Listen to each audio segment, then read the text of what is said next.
diterima oleh Allah Subhanahu wa taala. Salawat dan salam senantiasa kita sampaikan kehadiran junjungan kita baginda Rasul Nabi kita Muhammad sallallahu alaihi wasallam.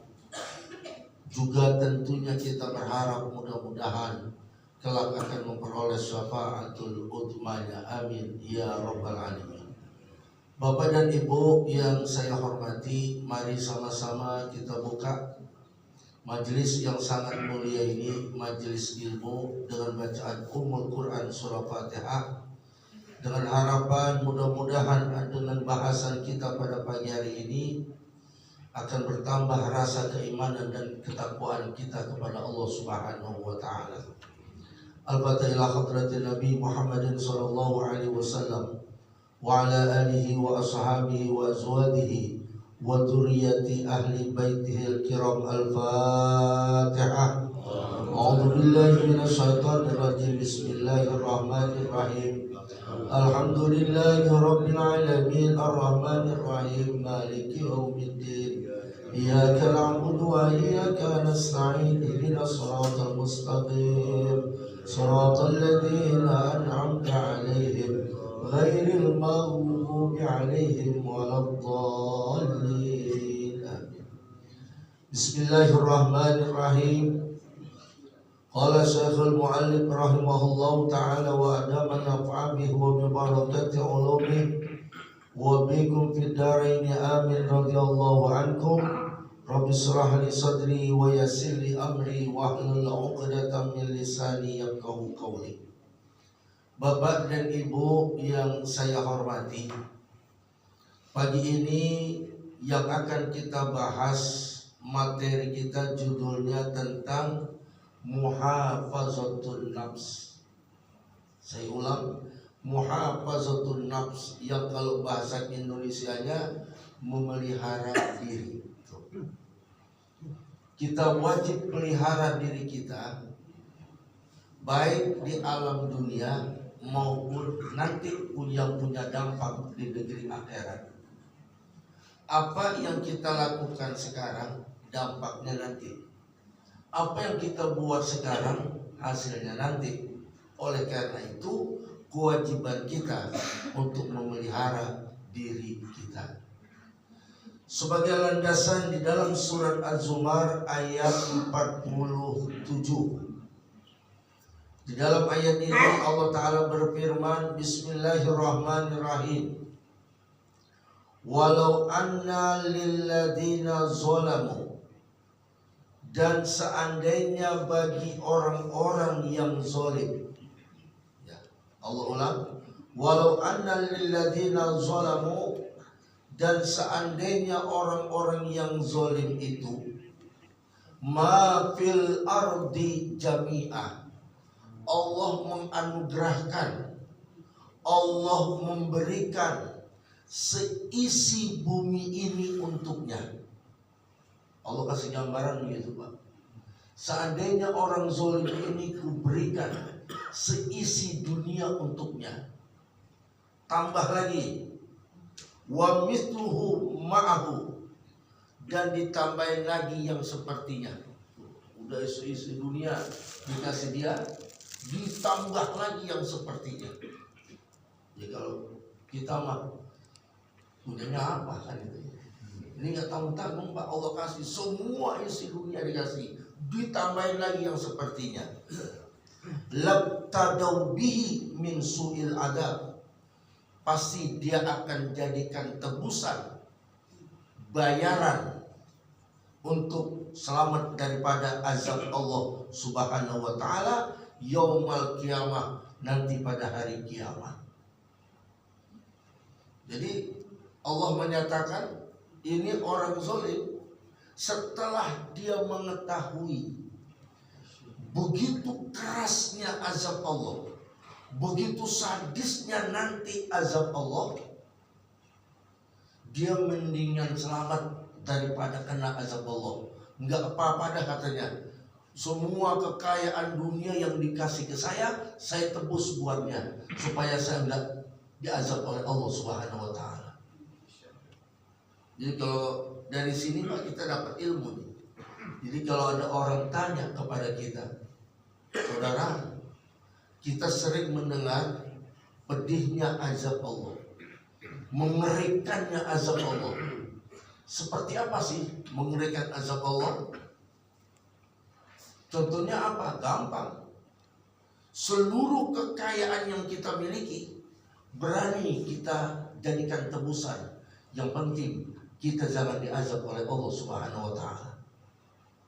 Kita punya uang 5 miliar umpama, hakim udah mutusin, ketok palu, tak, saudara terdakwa telah dengan jelas melakukan delik pidana dengan ini disaksikan ini mutlak diputuskan saudara bersalah 5 tahun di Nusa Kambangan, pamannya begitu Pak. Nah ini dia tahu Pak tuh, dia lihat ketika dia ingin masuk ke dalam sel, ternyata orangnya sadis semua.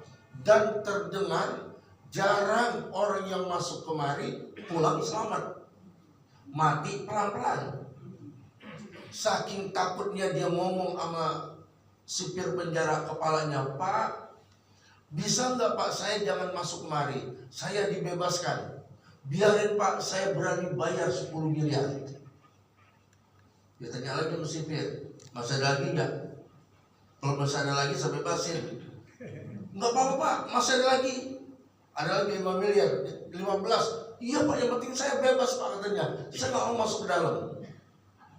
Gimana kalau tambahan lagi rumah? Enggak apa-apa Pak, saya bisa numpang di rumah orang tua saya. Yang penting saya jangan masuk ke sini. Takutnya dia.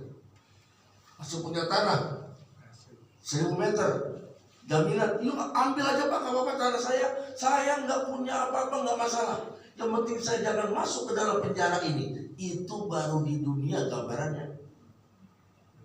Kita berani menggadaikan, berani menebus seluruh kekayaan yang kita punya. Yang penting diri kita terjaga selamat. Allah kasih gambaran begitu Pak. Orang-orang yang zalim yang tadinya senang-senang di dunia, tidak kenal Allah, dia anggap kecil urusan nanti. Setelah dia lihat, dia saksikan, wa badalahum minallah. Setelah dia mengetahui daripada azab Allah itu, malam yakunu yahtasibun, yang sementara dulunya dia enggak duga-duga, dia anggap enteng kecil. Setelah dia mengetahui tentang azab Allah yang berat ini, Allah menggambarkan akan dijadikan tebusan buat dirinya seluruh kekayaan yang diberikan oleh Allah kepadanya. Seluruh dunia kekayaan dikasih, kemudian ditambah lagi yang sepertinya nggak masalah buat tebusan. Yang penting jangan masuk ke dalam azab Allah Subhanahu wa ta'ala. Berarti kan berat banget ya.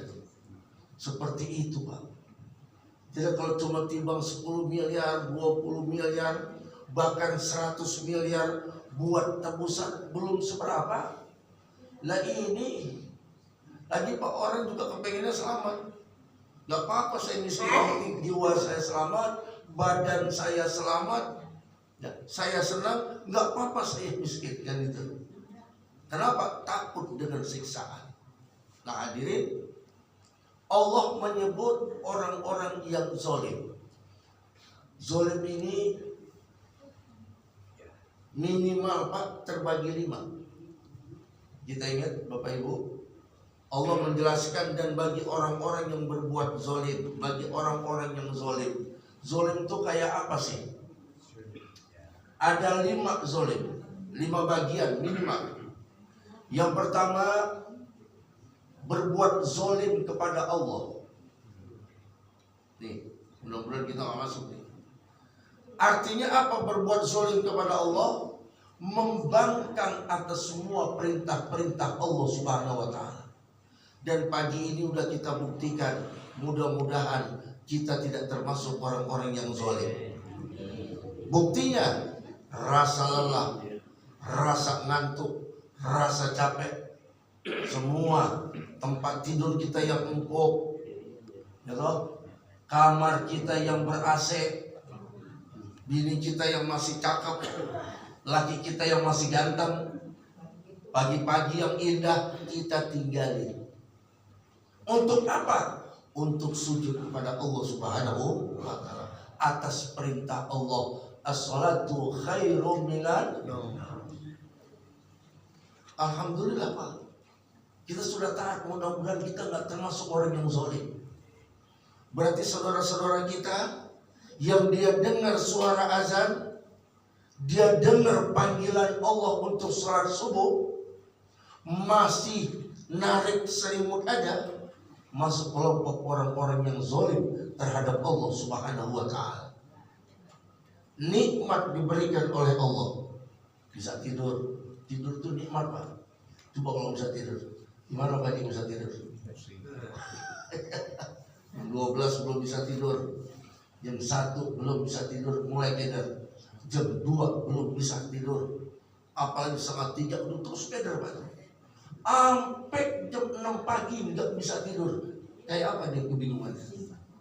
Kali siang ngantuk enggak juga, terus ujung-ujungannya pergi ke dokter minta obat tidur. Nah ini kan alhamdulillah jam 11 udah muak, nikmat tidur. Kan gitu ya. Ada jam 10 tidur, ada yang jam habis sholat isya setengah 7, setengah 8 dia tidur. Bangun subuh kebok kebanyakan. Kebanyakan tuh Pak tuh. Kalau habis jam 7 habis sholat isya langsung dia tidur, bangun jam setengah 5 itu kebanyakan. Kalau bangunnya jam 3, setengah 4 sedang kan gitu ya. Apalagi yang bisa tidur jam 11 bangun setengah 4, itu cakep itu kalau dibiasain. Nah hadirin, itu zalim kepada Allah. Yang kedua, zalim kepada kekasihnya Nabi kita Muhammad sallallahu alaihi wasallam.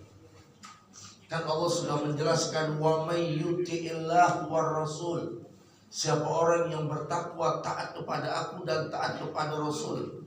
Berarti Rasul pun wajib untuk kita teladani. Nabi kita Muhammad SAW wajib dijadikan contoh, suri tauladan di dalam kehidupan kita. Tidak ada lagi yang lain Pak, hanya Nabi kita Muhammad SAW. Yang lain mah cuma timbang-timbang. Ya. Apa yang diomongin orang yang lain-lain cuma timbang-timbang. Kenapa kita wajib taat kepada Allah dan taat kepada Rasul? Allah yang menjaminkan surga, yang sudah menyediakan, Allah yang menyediakan surga, Rasulullah dengan bimbingannya yang menjaminkan surga. Enak kita Pak jadi umat Nabi. Rasulullah memberikan kepastian hukum kepada kita, jaminan kepastian hukum. Apa kata baginda Rasul? Kullu ummati dakhala jannah.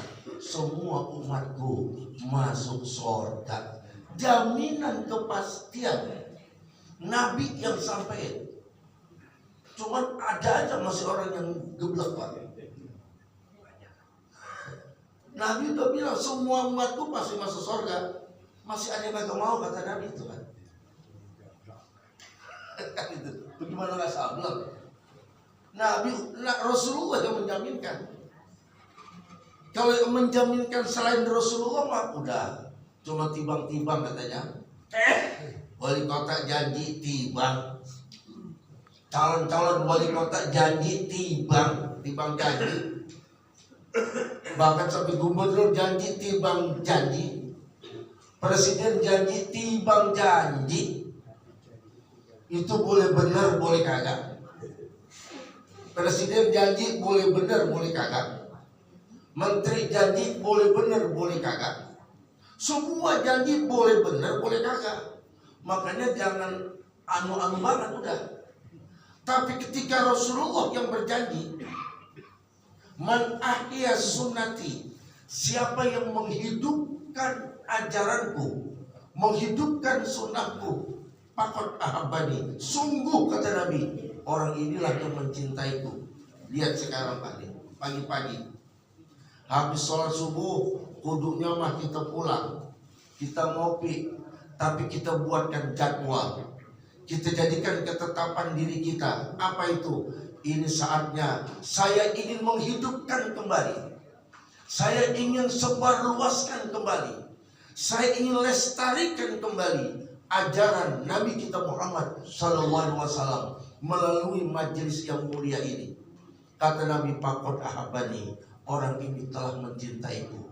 Waman ahabbani, dan siapa orang yang mencintaiku, kana ma'i fil jannah, dia aku jamin akan masuk ke dalam surga bersama-sama dengan aku.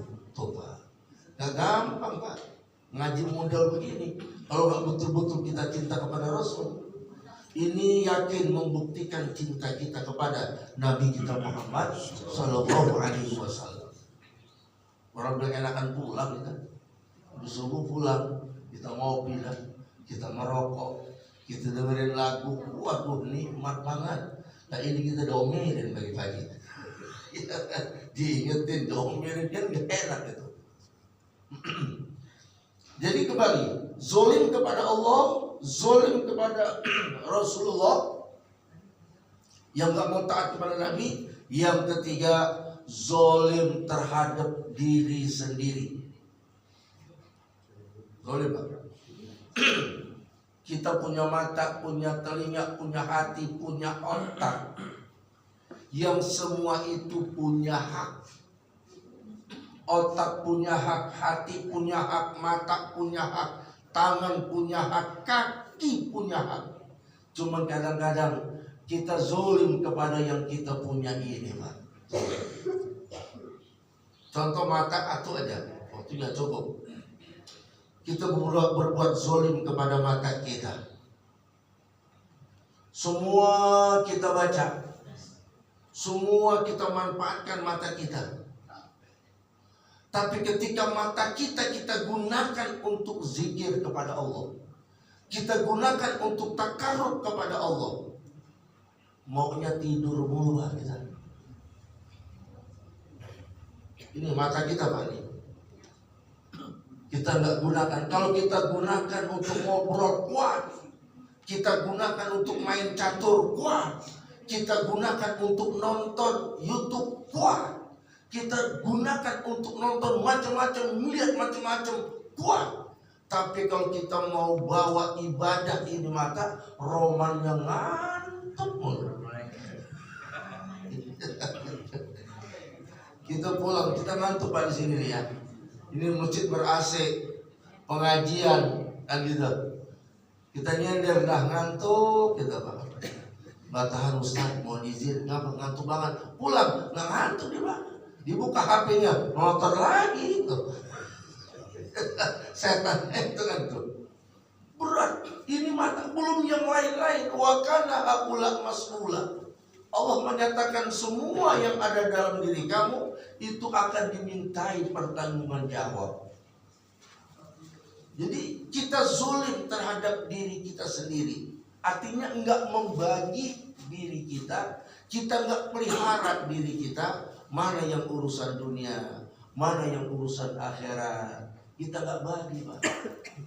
Bahkan kalau kita pikir kita banyakkan urusan dunianya kita, zulim kita. Kita enggak bagi akhirat kita. Padahal Rabbana atina fid dunya hasanah wa fil akhirati hasanah. Kita kepengen di dunia bahagia, di akhirat bahagia. Cuma akhirat enggak kita bagi. Kita cuekin diri kita kepada akhirat, loss aja udah. Yang keempat, zolim terhadap makhluk ciptaan Allah Subhanahu wa ta'ala. Semua makhluk yang Allah ciptakan diharamkan kita untuk berbuat zolim, menyakiti, ya, kemudian melukai, menyiksa. Makanya keluarlah hukum fikih bagaimana cara kita berbuat terhadap makhluk Allah. Binatang, baik yang besar mau yang kecil. Binatang ada yang boleh dimakan, ada yang tidak boleh dimakan. Yang boleh dimakan caranya bagaimana, bagaimana kita berbuat kepada binatang yang tidak boleh dimakan. Itu semua diatur itu Pak. Artinya apa? Jangan sampai kamu sakiti, kamu berbuat zolim kepada makhlukku. Ini yang ciptakan aku, kata Allah. Awas. Allah ciptakan ayam umpamanya. Nih, ku ciptakan ayam. Awas kau berbuat zolim kepada ayam. Ku berikan nikmat, makan ayam ini. Silakan ku halalkan, tapi jangan zolim.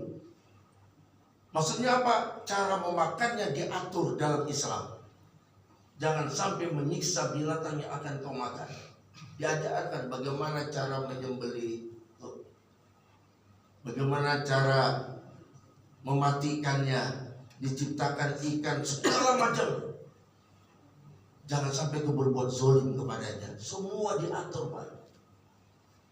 Marahlah yang punya kalau yang diciptakannya itu dimacam-macamin.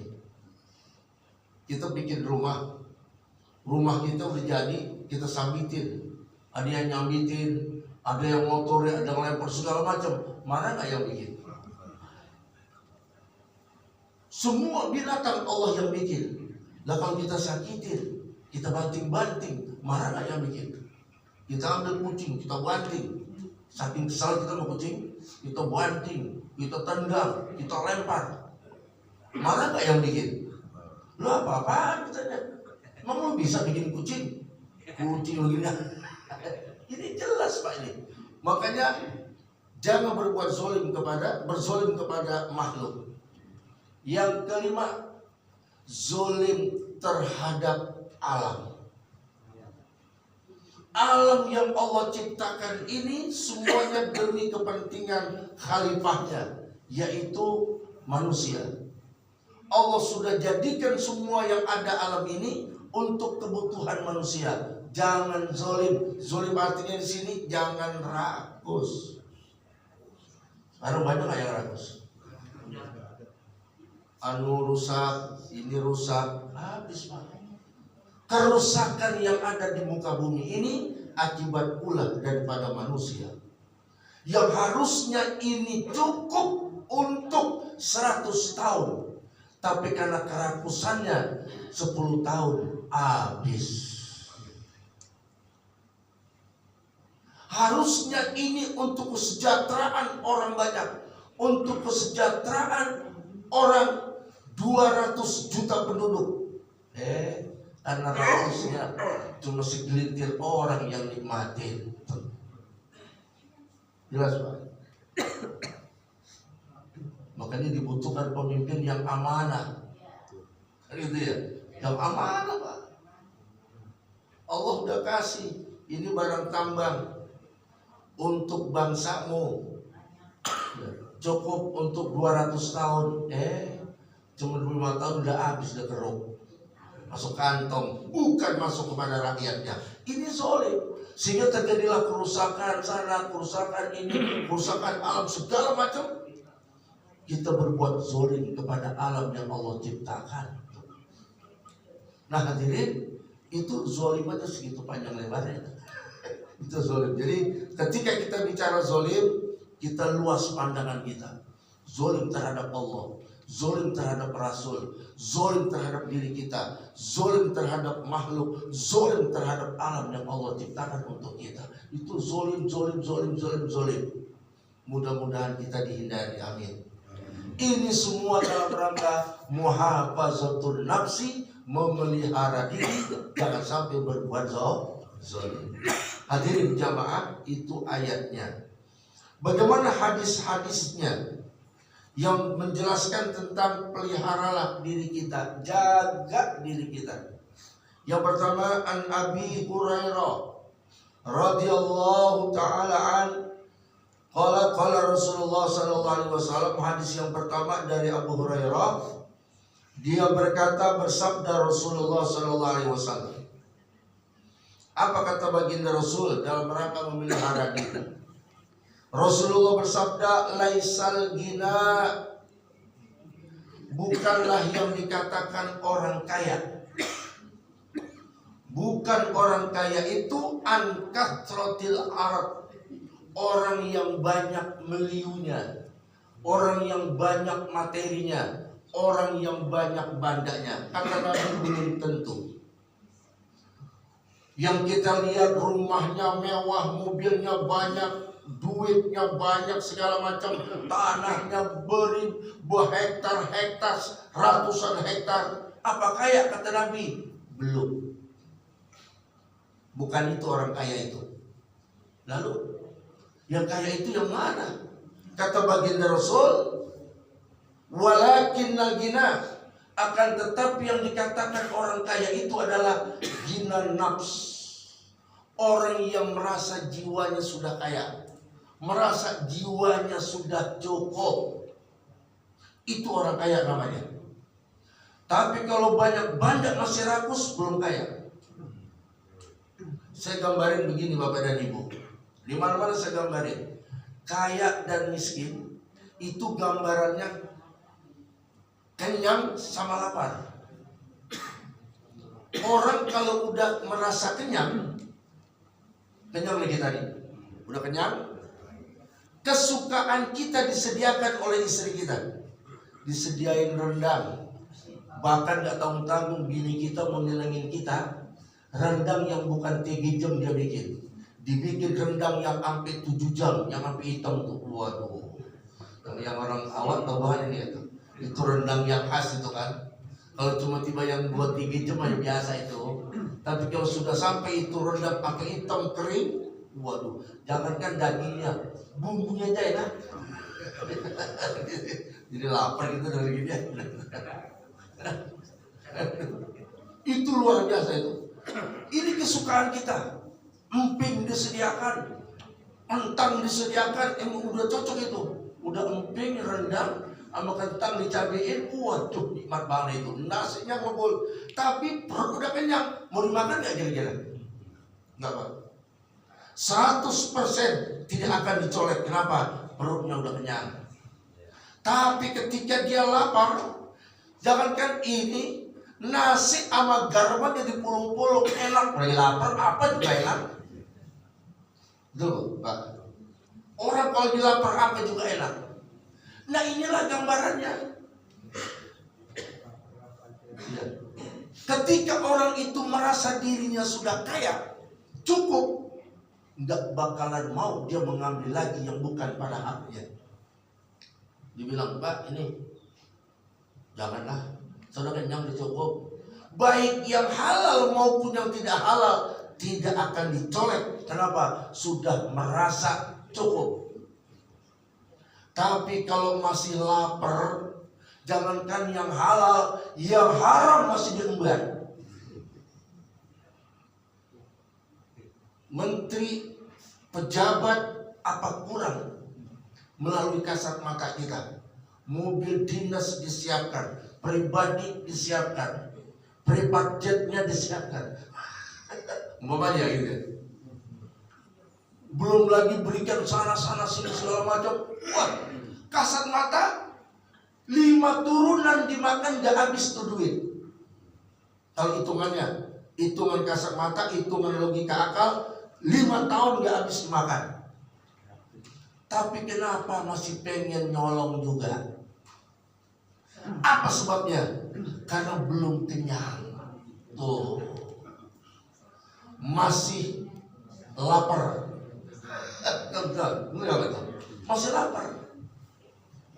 Tapi ketika orang itu menyatakan punya mobil biasa saja satu, rumah nggak cakep-cakep banget, biasa, ya ukuran klaster ya 72 umpamanya kan, motor biasa satu. Tapi ketika dia merasakan, alhamdulillah segini karunia dari Tuhan, kan itu ya. Dia menikmati, bersyukuri apa yang dia punya, ditawarkan. Nih, aji mumpung ini, kapan lagi kalau nggak diambil? Maaf ya, sudah merasa cukup, bukan hak saya. Tuh, ketika dia merasa cukup, merasa kenyang, merasa ada, ghina nafs, jiwanya merasa cukup, merasa kaya, merasa udah ada, nggak rakus Pak, nggak mau lagi dimakan bukan haknya. Nah kalau melihat begini, pejabat banyak yang miskin apa yang kaya? Pejabat-pejabat kita banyak yang miskin. Kalau kaya korupsi nggak ada. Karena pada miskinlah pejabat-pejabat kita, sehingga mereka masih mau mengambil yang bukan haknya. Berarti banyak pejabat-pejabat kita yang miskin. Terbalik kan pemikirannya. Kalau kaya nggak bakalan dia mau suka, merasa cukup. Ibarat orang makan, kalau udah kenyang, disediakan makanan yang paling enak, nggak kita makan. Kenapa? Udah kenyang, udah merasa isinya perutnya terisi. Ini karena masih merasa kurang, masih merasa nggak cukup, akhirnya sejadi-jadinya semua diambil, walaupun bukan pada haknya. Nah, kalau melihat begini, kita berkesimpulan, berani saya berkesimpulan, bahwasanya mau menteri, mau pejabat negara, kepala-kepala dinas, andai kata masih banyak yang korupsi, menandakan mereka masih miskin. Mobil build up boleh 5, rumah boleh mewah, tanah boleh berhektar-hektar, rekeningnya penuh, tapi jiwanya miskin. Tuh, berarti miskin udah. Maka jelas lagi ya. Nah, jelas ini kita pahami begini, Pak. Kalau mereka kaya nggak begitu, Pak. Itu hadis yang pertama. Jadi kata Nabi, bukan dikatakan orang kaya yang banyak hartanya secara kasat mata, tetapi yang dikatakan al-ghina, orang kaya itu kaya jiwanya, kaya hatinya. Syukur. Yang kedua, masih dari Abu Hurairah, beliau berkata, bersabda Nabi kita Muhammad sallallahu alaihi wasallam. Jadi tadi kan memelihara diri itu. Ketika kita sudah merasa cukup, jiwa kita merasa ada, terpelihara diri kita, Pak. Terpelihara dari Allah, terpelihara dari dosa, bahkan terpelihara daripada pidana-pidana delik yang kita lakukan. Biar kata di pejabat, kalau ngambil orang lain ketahuan, masuk penjara, nggak terpelihara dirinya. Yang ketiga, hadis yang kedua, masih dari Abu Hurairah, kata baginda Rasul, idza nazara ahadukum, apabila melihat salah seorang di antara kamu, ila kepada man fuddila alaihi, orang yang dianugerahkan harta kekayaan karunia yang banyak, fil mali dalam masalah harta, wal khalqi dan dalam masalah penciptaan. Tuh. Jadi kata Nabi, kalau salah satu di antara kita melihat, waduh, orang itu luar biasa, dianugerahkan oleh Allah, kekayaannya banyak, ya, luar biasa, cari duitnya gampang, apa aja banyak, ditambah lagi orangnya gagah segala macam. Kata baginda Rasul, falyanzur, maka lihatlah, jangan yang itu terus yang kamu lihat. Man huwa asfala minhu, maka lihatlah orang yang berada di bawahmu. Terpeliharalah diri kita dari bersyukur kepada Allah Subhanahu wa ta'ala. Kalau melihat yang begitu mulu, lemas kita, Pak. Jadi pusing kita. Ya ampun, kerja udah 10 tahun, dia masih gini-gini juga. Bapak anu kan baru 5 tahun aja udah naikin tingkat rumahnya, rumahnya udah diganti. Akhirnya rusak diri kita, nggak terpelihara, otak rusak, hati rusak, penyakit cepat masuk. Kata Nabi, lihatlah yang di bawahmu. Pas ngeliat itu, ketika kita otak pengen main, alhamdulillah ternyata masih ada orang yang di bawah saya. Saya alhamdulillah mobil saya Pajero Sport, masih ada orang yang Grand Lipina. Kan begitu ya? Masih alhamdulillah. Alhamdulillah saya punya Grand Lipina. Di bawah masih ada orang yang mobilnya tahun 90-an. Jadi bersyukur itu timbul. Gitu kan. Itu orang rumahnya hampir naik, bikin halaman di tingkat atas. Dia buat santai di tingkat atas, dia buat fitness di lantai 3, dia buat tempat istirahat di lantai 3. Pas ngeliat yang itu, alhamdulillah, walaupun tingkat 1 masih ada orang yang rumahnya nggak tingkat. Itu Pak, ngeliatnya ke bawah kata Nabi. Jangan lihat ke sono mulu, stres. Kapan saya bisa kayak Bapak Anu ya? Bisa bikin naikin lagi ngecor lantai 3, pengen bikin alat fitness di atas, pengen buat istirahat, pengen buat karaokeannya di atas. Dia pikirin terus, nggak sanggup, stres, penyakit. Kadang begitu.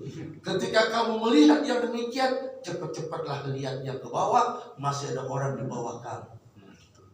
Ketika kita melihat, oh Bapak itu ganteng banget, luar biasa, ya Allah katanya.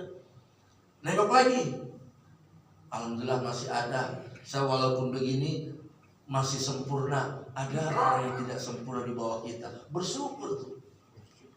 Karena kan diri kita ini bukan kemauan kita. Ada yang tinggi, ada yang pendek, ada yang gemuk, ada yang kurus, ada yang gember. Bukan kemauan kita. Bahkan kita lahir pun bukan kemauan kita. Untung aja kita lahir di Indonesia. Coba kalau kita lahir di Palestina, perang kita Pak. Emang kemauan kita lahir di Indonesia? Begitu ya? Ya. Bersyukur kita akhirnya kan gitu. Nah kita hitam, kita coklat, kita putih, kita mancung, kita besek. Bukan kemauan kita. Pas kita lihat yang mancung, ya Allah, dia mancung banget ya. Saya, tapi alhamdulillah masih yang lebih pesek dari saya. Kita nggak putih-putih amat. Loh, alhamdulillah masih ada orang yang kulitnya masih bagus kulitan saya daripada kulit dia. Bersyukur. Dan akhirnya timbullah syukur kepada Allah Subhanahu wa Ta'ala. Inilah kata Nabi, memelihara diri sehingga jiwa kita tenang. Kalau udah tenang, sehat, berpikir pun sehat, menggunakan raga kita juga sehat. Tapi kalau udah sakit, susah udah Pak. Nah itu nasihat Nabi kita Muhammad sallallahu alaihi wasallam. Kemudian yang ketiga hadisnya, wa an Uqbah bin Amir. Ini Nabi sallallahu alaihi wasallam dari Uqbah bin Amir. Bersabda Nabi kita Muhammad sallallahu alaihi wasallam,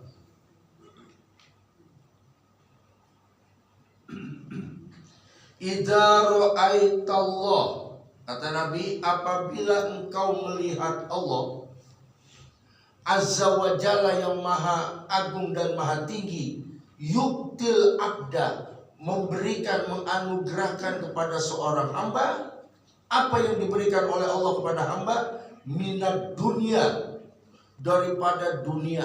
Gampang dikasih urusan dunianya, banyak-banyaknya, gampang carinya. Ala ma'asihi, yang digunakan untuk maksiat. Jadi orang pengen maksiat gampang banget ini duitnya. Kerja sembahyang kagak, ngaji kagak, ibadah kagak, sama tetangga nggak kenal, tapi Allah kasih duitnya banyak terus kan. Kita yang tiap hari ribuan berzikir subhanallah, alhamdulillah, sampai ngamalin. Ngamalin apa? Wa may yattaqillah yaj'al lahu makhraja wa yarzuqhu min. Kita amalin terus. Kita sujud tahajud tiap hari, kagak kaya susah terus. Karena sampai bosan. Ya Allah katanya, itu tetangga saya ke masjid kagak, ibadah kagak, kerjaannya enjoy terus, tapi duitnya gampang banget. Kok saya katanya, ini guru saya ngajarin nggak benar, guru bilang kagak benar. Kata guru saya baca ini supaya rezeki gampang, tapi nyatanya enggak juga. Kok kawan saya yang maksiat terus, rezekinya banyak, rezekinya gampang, dunianya mudah. Ini bagaimana nih urusan? Lalu kata baginda Rasul, ingat katanya, kalau ada orang yang didemikiankan oleh Allah, hamba yang tukang maksiat tapi dunianya dikasih, digampangin, maka kata Nabi, fa innama huwa istidrajun, sesungguhnya itu adalah uluran buat orang itu. Dia ibadah nggak pernah maksiat terus, dikasih rezeki terus oleh Allah, gampang urusan dunia. Itu namanya istidraj, diulur. Kapan lo. Bagaimana diri kita? yang kita ini setiap hari minta kepada Allah. Bahkan ada yang sampai sebulan sekali di luar Ramadan hatam Quran. Ada yang sampai 2 minggu sekali hatam Quran. Bahkan ada yang ibu-ibu seminggu sekali hatam Quran. Pengen minta biar rezekinya gampang. Tapi gitu-gitu juga. Tuh. Timbul frustasi dah. Aduh, gini-gini ibadah sering minta gini-gini juga. Nah, disinilah perlunya ngaji. Terhadap Allah wajib kita berhusnuzon, bersangka baik. Bersangka baik terhadap Allah. Enggak apa-apa, mungkin Allah sudah kabulkan permohonan saya, cuman bukan buat saya, buat anak saya. Kalau enggak anak saya, mungkin nanti turun ke cucu saya. Berapa banyak kita lihat orang tua yang tekun, ibadahnya, hidupnya gitu-gitu juga, tapi anaknya pada sukses Allah kasih. Ini berkat doa orang tua. Banyak orang tuanya seadanya, tapi anaknya mewah-mewah semua. Berarti Allah nggak kasih ke bapaknya, Allah kasih ke anaknya. Coba kalau kita nggak ngaji, kita nggak paham, ujung-ujungannya berhenti kita ibadah. Aduh, males gue udah ngamalin ini, tapi nggak ada perubahan, udah berhenti dah. Salah itu. Padahal Allah sayang sama kita. Pak, saya tahu Bapak sebulan sekali hatam Quran, bahkan kadang-kadang 3 minggu udah hatam. Setelah itu Bapak berdoa minta rezeki. Kita kan kalau minta rezeki nggak tanggung-tanggung. Ada yang minta rezeki tanggung-tanggung? Nggak ada. Coba kita berdoa, ya Allah, mohon dibukakan pintu rezeki, saya punya kepentingan sekian. Nggak ada Pak. Yang kita minta apa? Rizqon wasi'an mubarakan halalan thayyiban. Kita kalau minta, ya kita kalau minta kalau kamu, ya Allah berikan rezeki yang banyak, yang halal, yang barokah. Nah kalau dikabulin, padahal Allah tahu. Nah Allah bilang, Pak, bukan saya nggak kasih, bukan saya nggak terima doamu, ku terima. Cuma saya tahu kamu. Kalau doamu langsung ku kabulin, yang tadinya kamu sering hatam jadi kagak. Kenapa? Duit udah banyak, benda banyak, jalan-jalan mulu. Akhirnya ibadah terbengkalai. Saya sayang, terusin ibadah. Ntar yang kau minta, ku kasih kepada keturunanmu. Itu Pak sebenarnya. Allah Maha tahu. Kalau doa kita dikabulin, Allah kan yang tahu tentang pribadi kita. Sasis-sasis tubuh kita Allah yang tahu. Jepang bikin mobil tahu. Ini mesin ini akan begini, mesin ini bakal begini, ini kamu gesek begini. Allah yang ciptakan kita tahu. Ini orang kalau dikasih banyak lupa, tapi mintanya banyak mulu. Allah sayang. Bentar ya, kalau saya kasih sekarang kamu lagi benar, maksain juga. Dikasih oleh Allah, dibuktiin. Nih doamu kuterima. Wah, perusahaannya hidup lagi, tambah lagi perusahaannya, buka lagi cabang, hancur ibadahnya. Kata Allah, kan gue bilang apa? Biasanya sebulan hatam Quran, setahun gak hatam-hatam. Tadinya sebulan sekali hatam. Kamu udah tambah lagi, maju usahanya segala macam, gampang lagi duitnya. Setahun gak hatam-hatam. Allah bilang, gue bilang juga apa Pak? Lo maksain minta-minta jadi begini nih. Orang udah gak hatam-hatam, karena sholat udah mulai tinggal-tinggal, saking sibuknya. Kasihan Allah Pak. Udah, kamu ibadah aja, minta terus. Ku kasih tapi buat anakmu. Siapa sih yang nggak senang melihat anak sukses? Orang tua Pak mengatakan, biar rumah saya rombeng, biar saya makan cuma nasi sama garam, yang penting anak saya pada sukses. Kan begitu kan? Coba bapaknya sukses, tapi anaknya nggak pada sukses, sedih Pak. Ya Allah, saya nyari duit berpuluh-puluh tahun, pagi, siang, malam, keluar daerah kemana ada keluar, tapi anak saya pada begini, tuh sedih buat apa? Tapi ada orang tua yang bangga, saya nggak masalah hidup begini, rumah reot, rumah rombeng, makan seadanya, pakaian seadanya, tapi saya merasa bersyukur, bangga, anakku 5 semua jadi orang. Tuh, yang satu jadi dokter, yang satu jadi kiai, yang satu jadi jenderal, yang satu jadi ahli ekonom, satu jadi anggota dewan. Oh, seneng banget orang tua. Nah ini membleh semua anaknya. Yang terakhir kata Nabi kita Muhammad SAW dalam rangka muhafazatun nafs. Kata Nabi kita Muhammad SAW di kesimpulan tadi, Pak, kata Allah, kata Nabi, jangan heran ketika Allah memberikan kepada orang yang tukang maksiat, yang jauh dari Allah, diberikan harta gampangnya, dunia begitu gampangnya, itu adalah uluran, istidulur. Tapi ketika Allah kita sudah minta, kemudian nggak turun permintaan kita, kita wajib husnuzon, sangka baik. Sangka baiknya apa? Mungkin yang ku minta nanti dikasihkan ke anakku atau ke cucu saya. Tuh, ada orang tua udah 80 tahun nanam pohon rambutan, segini dia beli dari bibit, dicela, Kong, ngapain nanam pohon rambutan? Kapan mau dinikmati? Ntar lagi juga mampus, gitu kan? Apa kata singkong? Gua gak ngurusin gua ini nanam ngurusin cucu, ntar yang makan dan nikmatin cucu gua, katanya. Coba kita berdoa pagi, siang dan malam. Andai kata merasa belum dikabulkan, kita ingat, mudah-mudahan ya Allah, doaku walaupun kau belum kurasakan, mudah-mudahan turun kepada anakku dan cucu-cucuku. Coba, itu sangka baik kita kepada Allah Subhanahu wa ta'ala.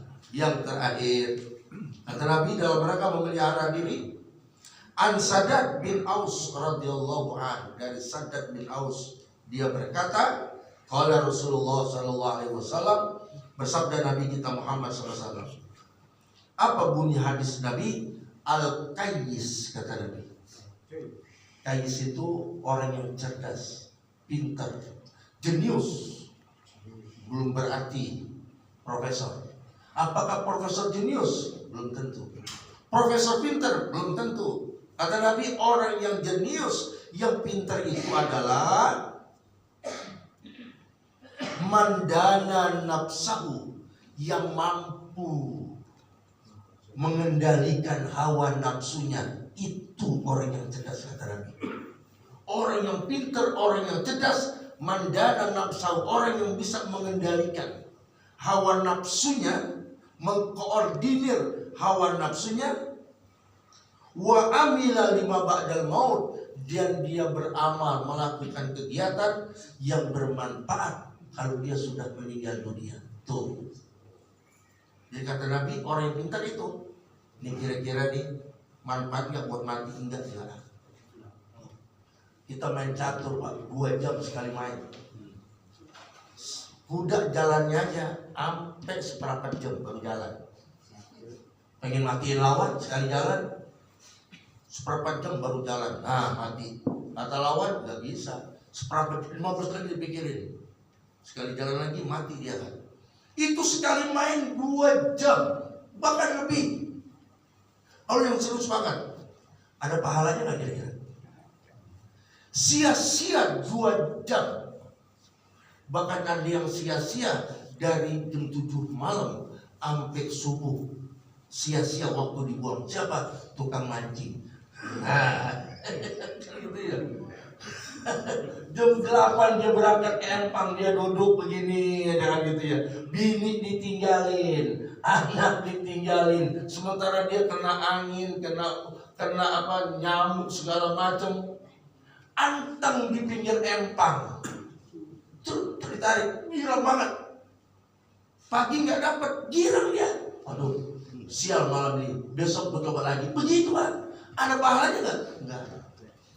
Kan ngomong waktu. Nah, tapi ketika dia duduk sebentar kayak kita ini, duduk sebentar di majelis ilmu, pahalanya yang Allah berikan luar biasa. Nggak mau. Nafsu nggak mau dibawa begini balik. Nggak mau nafsunya.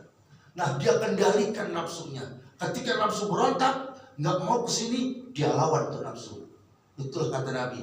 Orang yang cerdas, orang yang cerdik, yang pandai, dia yang mengkoordinir. Dia bisa menjaga nafsunya, dia bisa tekan, diarahkan itu nafsunya, dan dia melakukan kegiatan yang kira-kira bermanfaat kalau kita udah meninggal dunia. Entah kalau udah mati Pak, baru kita rasakan itu. Kita rasain udah mati. Ngomong di majelis nih, yakin saya Pak, 100% saya yakin dengan Al-Quran. Dalam surat Yasin itu dikatakan, al-yawma nakhtimu ala afwahihim wa tukallimuna aydihim wa tashhadu arjuluhum bima kanu yaksibun. Hari ini kunci mulut manusia. Tangan ngomong apa yang dilakukan. Kaki jadi saksi. Ngomong di tangan. Saya duduk di sini. Kata kaki, betul saya yang bawa kok. Saya yang bersila, saya yang diam kok. Kaki ngomong. Disaksikan semacam ini enak. Kita ngatur lagi. Gimana kamu? Gimana tangan? Betul ya Allah. Wong saya kok yang ngeluarin duit, saya nyawer. Ngomong apa kita? Ngomong apa? Kaki bener malam minggu saya yang bawa sampai jam 1 katanya. Kata kaki sampai jam 1 saya nggak pulang di depan dangdutan. Kata tangan berapa habis? 2 juta habis mau nyawer katanya. Tuh, kalau disaksiin itu bingung lagi kita. Nah kalau disaksiin yang begini enak. Ini jadi saksi kita di hadapan Allah Subhanahu wa ta'ala. Jadi kata Nabi, orang yang cerdas adalah yang bisa wa amila lima ba'dal maut, dan dia melakukan amal yang bermanfaat kalau sudah mati. Sebaliknya, wal ajis, orang yang bodoh, kalau kata Rogi Gerung, orang yang dungu. Nah ini. Nah orang yang dungu itu siapa katanya? Kata baginda Rasul, orang yang dungu adalah man atba'an nafsahu, yang selalu ngikutin nafsunya. Tuh, kalau nafsu diikutin terus keinginannya, nggak pernah dia tahan-tahan, nggak pernah dia koordinir, nggak pernah dia jelosin nafsunya. Dan watamanna Allah, berangan-angan kepada Allah, mudah-mudahan sama dapat ampunan, dapat rahmat. Ibadah kagak, dungu. Bayang kagak, ngaji kagak, ibadah kagak, sodako kagak, minta sorga, dungu kira-kira. Dungu. Ini Nabi yang bukan saya Pak. Jadi itu kata Nabi, yang dungu itu, yang bodoh itu cuma berangan-angan. Mudah-mudahan saya dapat magfirah, mudah-mudahan saya dapat ampunan rahmat, tapi ibadah kagak, dungu kata Nabi itu. Nah kita yang cerdas, udah ibadah kita minta pahala, cerdas wajar, cerdas kan itu. Nah hadirin jamaah, inilah yang kita bahas dalam rangka memelihara diri kita. Mudah-mudahan diri kita terpelihara, fisik dan batin kita terpelihara, sehingga kita berharap dapat terhindar daripada perbuatan yang sia-sia yang merusak diri dan hati kita. Hadirin jamaah, inilah yang kita bahas dalam rangka muhafazatun nafs, memelihara diri. Mudah-mudahan bermanfaat. Selanjutnya sebelum kita tutup dengan doa, mungkin ada yang mau bertanya, 1-2 orang silakan.